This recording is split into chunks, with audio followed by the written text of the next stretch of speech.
The day was June 11th, 1955. It was just like any other day, except today the 24 Hours of Le Mans is taking place. An endurance race that challenges drivers both mentally and physically.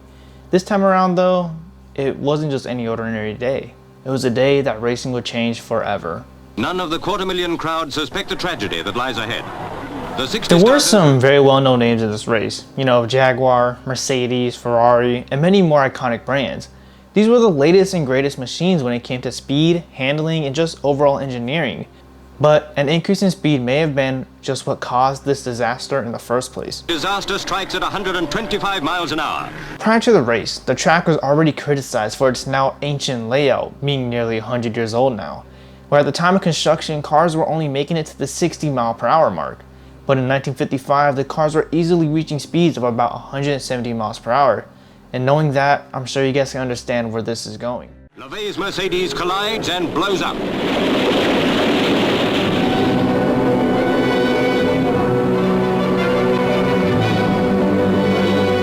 In a few ghastly seconds, death wipes out whole families.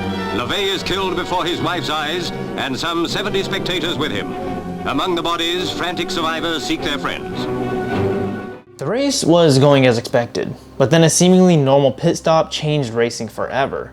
The driver of the Jaguar D-Type was Mike Hawthorne, who got slowed down suddenly while trying to get into the pit stop lane, and that is when tragedy struck. Trailing right behind him was Lance Macklin, who swerved to avoid hitting Mike, and while swerving was rear-ended by, and I'm sorry if I get this wrong, Pierre Levegh's car at nearly 150 miles per hour, which sent both of their cars flying. Pierre's car jumped over the protective beam meant to stop cars from flying over the track, and it made at least 2 impacts in the spectator area. The second impact caused the car to disintegrate, and that is when Pierre was thrown into the track, instantly dying. The car was absolutely mangled. There were many large pieces of debris shot into the crowd, including the engine block, the radiator, the front suspension, and the hood, which all made impact in an extremely packed area of spectators. The crash itself was gruesome, with the hood quoted, decapitating tightly jammed spectators like a guillotine. Jaguar driver Duncan Hamilton watched from the pit in horror as the once happy and excited crowd was now scared and confused at what just happened.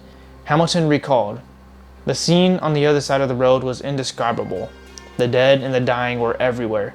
The cries of pain, anguish, and despair screamed catastrophe.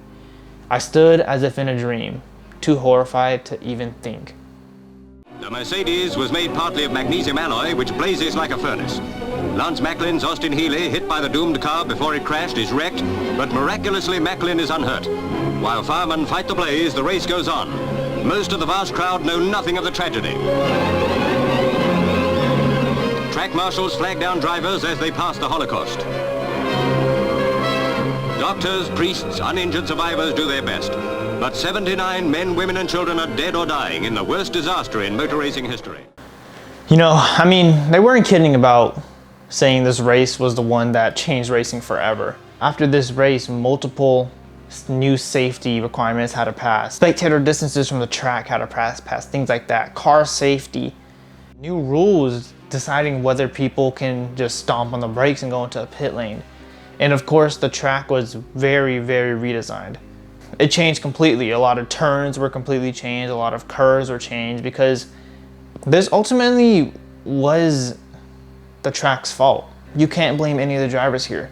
The layout of the track made it so that you had to stop very suddenly to get into the pit lane. And that is what happened, and that is ultimately what caused this horrific disaster. This is one of those things where we have learned from it, where we made the changes that we needed to do, and racing still is very dangerous, but it definitely is a lot safer than when this happened and from when that track was built nearly 100 years ago. So thank you guys for watching. Subscribe, like, comment. Let me know what you guys thought about the video, if my editing could be better, if my commentary could be better, because I am still pretty new to this. But just let me know, and I'll catch you guys later. Thank you.